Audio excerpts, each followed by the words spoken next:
warahmatullahi wabarakatuh dan selamat pagi. Halo semua teman-teman, selamat datang kembali di channel YouTube Iya.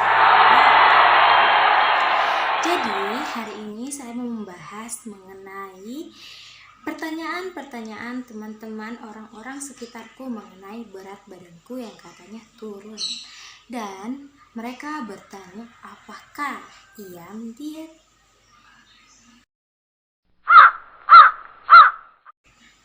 Jadi, untuk semua teman-teman, saya sama sekali tidak melakukan diet. Saya pernah diet di tahun 2017, itu pun karena saran dari dokter, sehingga saya harus menjalankan program diet. Dan selama 1 bulan, saya menurunkan berat badan itu 5 kilo. Tapi sama sekali tidak mengkonsumsi makanan di malam hari dan melakukan olahraga. Tapi itu tidak bertahan lama karena saya mempunyai pola hidup memang yang kurang sehat dan suka sekali makan yang berminyak dan gorengan. Berat badan saya naik kembali karena memang saya mempunyai pola hidup yang kurang baik dan saya kembali ke pola hidupku sebelumnya.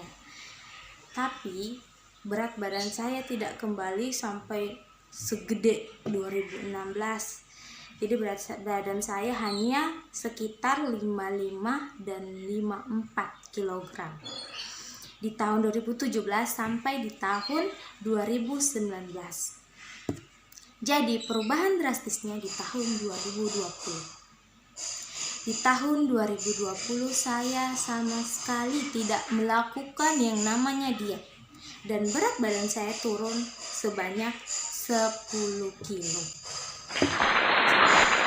2019 saya mengalami sedikit banyak permasalahan dibandingkan di tahun-tahun sebelumnya, sehingga membuat saya sedikit banyak berpikir, susah makan, susah tidur, dan dropnya itu di tahun 2020. Di tahun 2020 memang saya mengalami drop total, sama sekali tidak bisa makan, sama sekali susah tidur dan harus mengkonsumsi obat tidur dengan dosis yang lebih. Akhirnya di bulan Februari sampai di bulan Maret saya mengalami penurunan berat badan yang drastis hingga 10 kilo.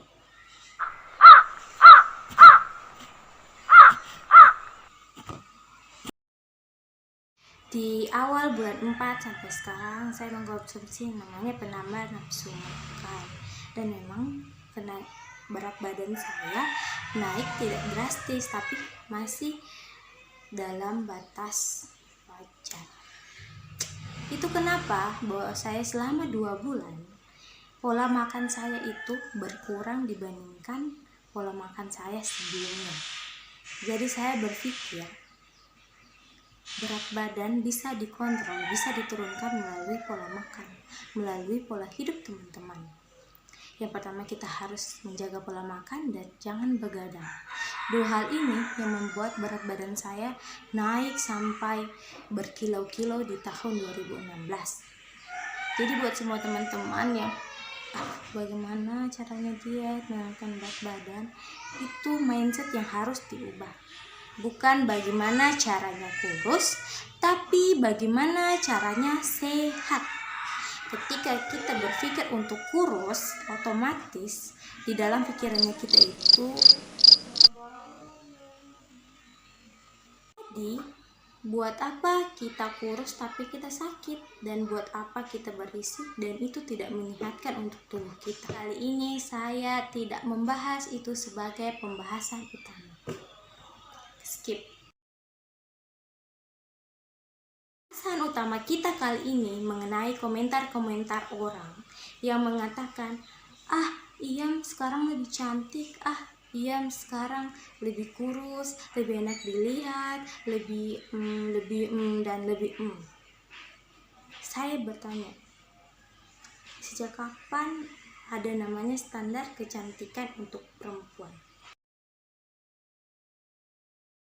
Saya merasa risih dengan beberapa pernyataan teman-teman di lingkungan saya yang menyatakan bahwa hari ini lebih baik dibandingkan hari kemarin hanya karena berat badan saya berkurang. Saya merasa didiskriminasi sehingga saya harus bersuara mengenai ini.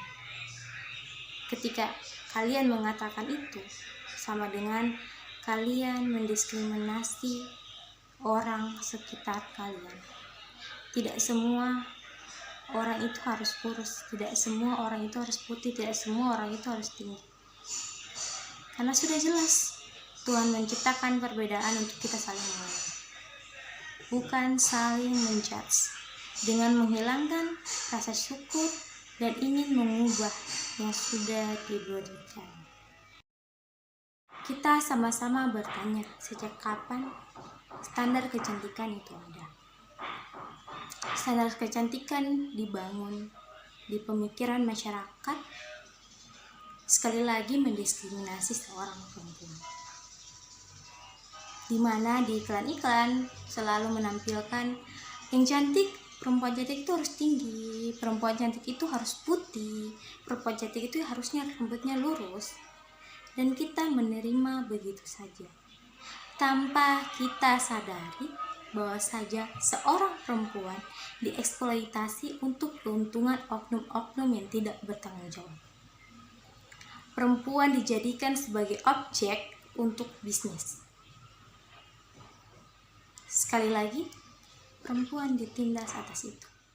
Sebagai seorang perempuan yang sadar atas ketertindasan yang dilakukan oleh kaum kapitalis, harus diam, harus mengikuti dengan standar kecantikan yang dibangun, sehingga hilangnya rasa syukur kepada diri kita sendiri.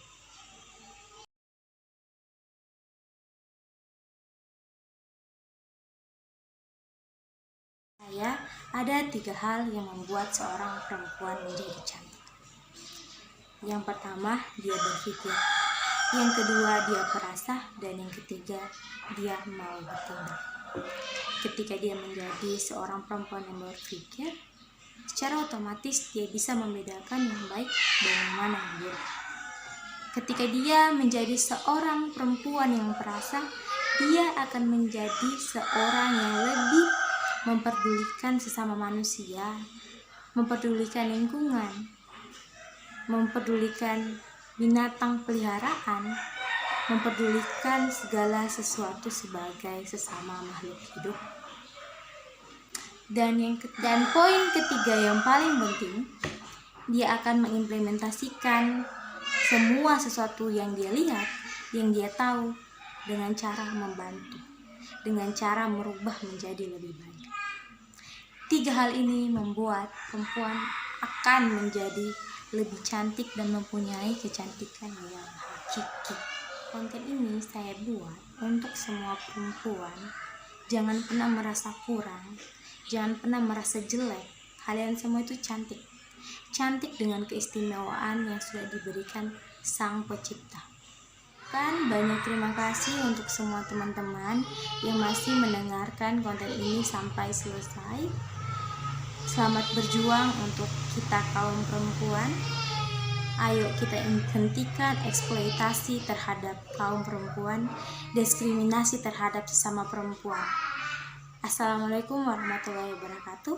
Sampai bertemu lagi di channel YouTube selanjutnya. I love you.